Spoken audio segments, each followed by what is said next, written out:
The door that wasn't there. I found the door on my first night in the house. I wasn't looking for it. Hell, I didn't even want to be in that damn house at all, but life has a funny way of shoving you into places you don't belong. The place was old, creaky, smelled like dust and forgotten things. A fixer-upper, the real estate agent had called it, with that forced smile people wear when they're lying through their teeth. But I needed cheap, and this was cheap. So, I took it.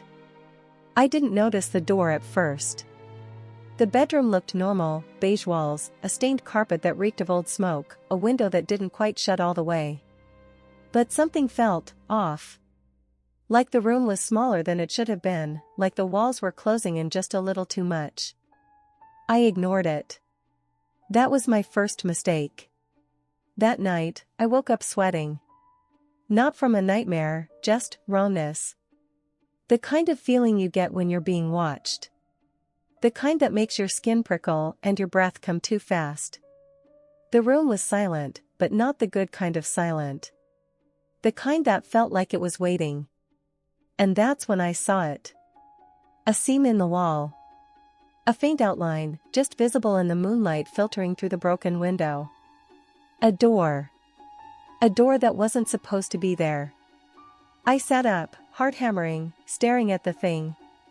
It was sealed tight, plastered over, painted to blend in. But now that I'd seen it, I couldn't unsee it. My hands itched. My brain screamed, "Leave it alone." I didn't listen. By the time the sun came up, I had a crowbar in my hands, chipping away at the plaster, pulling away the drywall in chunks. Dust filled the air, coating my throat, making me cough. The door underneath was old, wooden, dark, the kind of door that belonged in houses much older than this one. And the handle, cold. Too cold. Like it had been sitting in the dark for centuries, untouched. I hesitated. Something in my gut twisted, a deep, primal no. But my fingers had a mind of their own. I twisted the knob and pushed. The door creaked open. The room beyond was small. Too small. A tiny, windowless space, just big enough for an old rocking chair and a clock on the wall. The chair faced me, empty, but I swear to God, it felt occupied. The clock ticked. I stepped inside. And the door slammed shut behind me. I don't know how long I stood there, frozen in that tiny room, my mind trying to catch up with my own actions. The door had slammed shut behind me with a deafening bang, and for a moment, I felt as though I had stepped into a space outside of time, a place that was just slightly off from reality, like a dream you couldn't wake up from.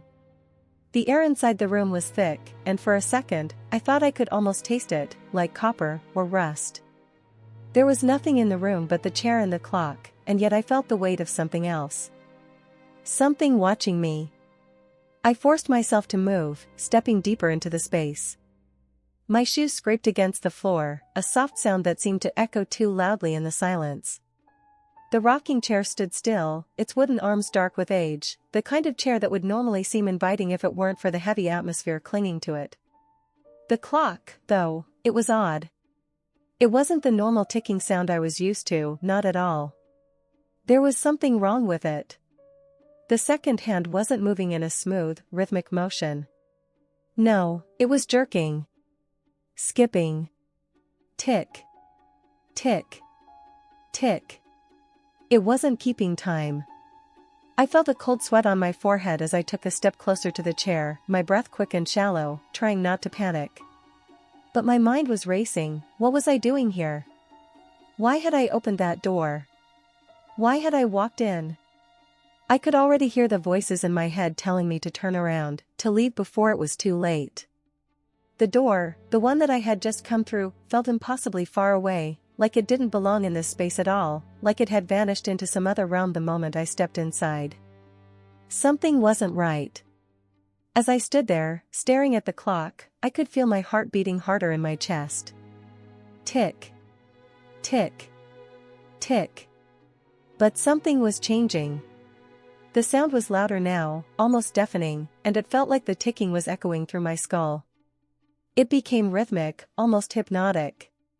And then, for just a moment, everything went silent. The rocking chair creaked, and I could feel my blood run cold. Slowly, I turned, my body stiff with fear. The chair, which had been perfectly still before, was now moving. It rocked back and forth, slowly at first, then faster, until it creaked so loudly it sounded like the wood was going to split apart. I didn't want to look, but I couldn't tear my eyes away. I couldn't move. I was rooted to the spot, watching in disbelief as the chair continued to move of its own accord. And then it stopped. Silence. But the moment the chair stilled, I heard something else, something even more unsettling.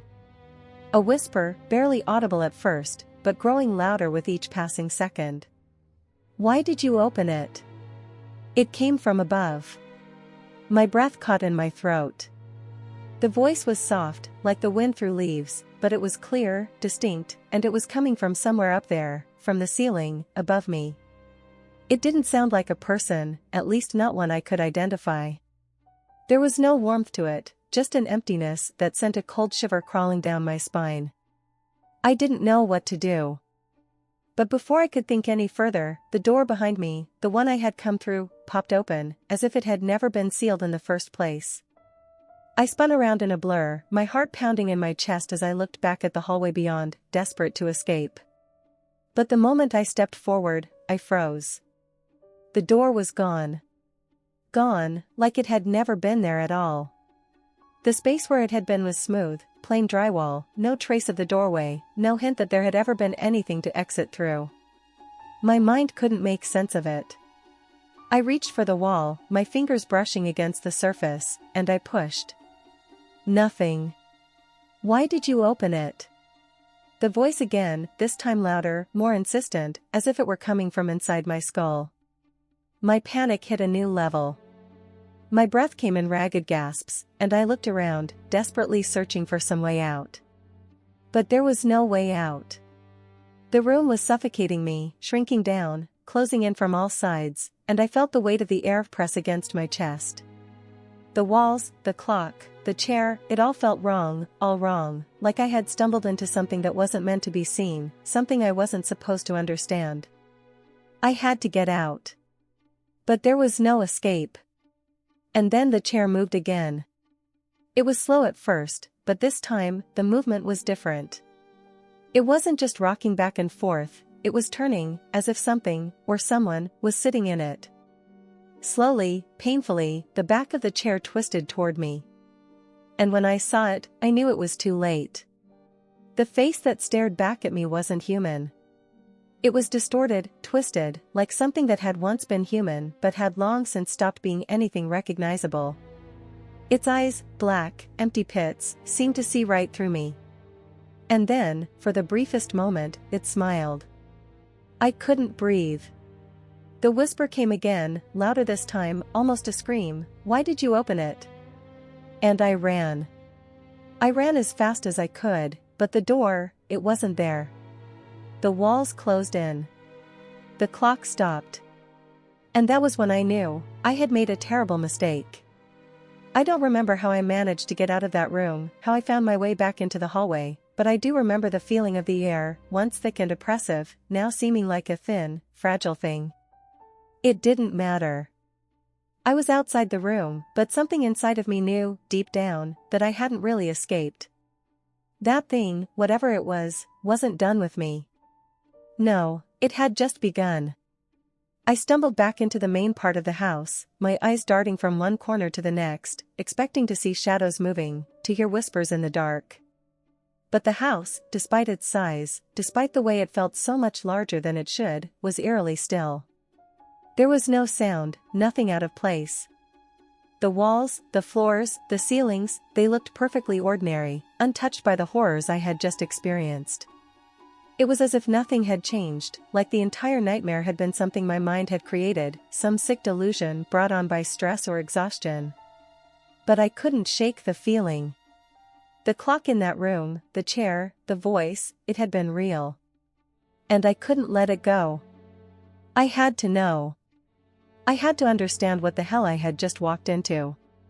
So, after pacing around the house for hours, too scared to sleep, too scared to leave, yet unable to stop myself from looking for some trace, some sign that what had happened wasn't a figment of my imagination, I finally decided to go back.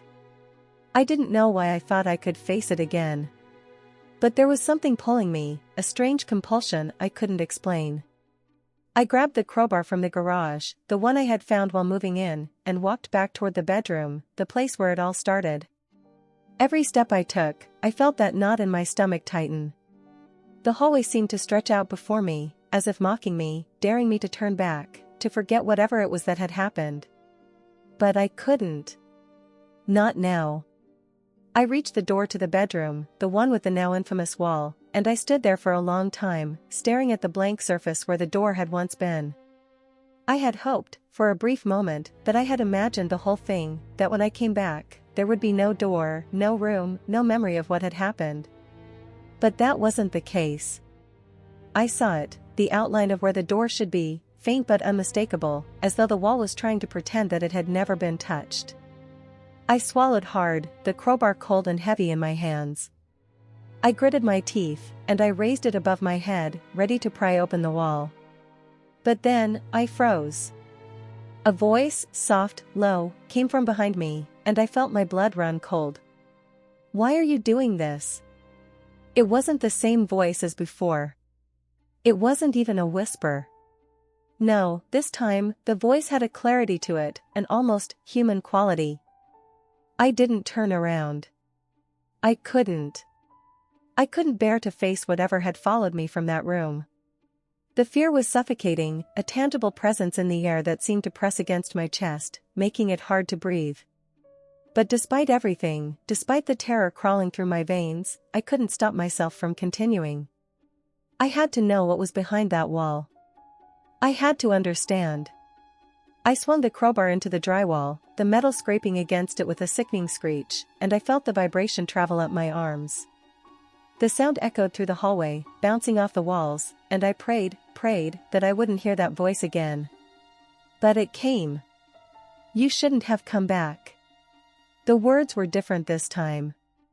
They weren't just a question. They were a warning. I slammed the crowbar into the wall again, and this time, a piece of the drywall cracked open, revealing a narrow gap between the studs. My heart raced as I peered into the space. My fingers, trembling, reached into the hole and pulled away the rest of the drywall, my eyes wide with anticipation. What I found wasn't a hidden room, like I had expected. It wasn't some secret compartment or treasure trove. No, it was far worse than that. It was nothing. There was a hollow space behind the wall, but it wasn't empty in the way that a room might be. There were no objects, no furniture, no dust or debris. It was just a dark, smooth cavity, perfectly shaped, as though it had been carved out by something otherworldly. But the worst part, the thing that made my skin crawl and my breath catch in my throat, was the sound. Tick. It came from the other side of the space, faint but unmistakable, like the ticking of a clock. But it wasn't a normal ticking. It was irregular, like something trying to keep time but failing miserably. And the sound, the rhythmic sound, was coming from something alive. I dropped the crowbar. My hand shook as I reached for the flashlight in my pocket, but as I turned it on, I saw something in the narrow gap that I couldn't explain. Something that didn't make sense.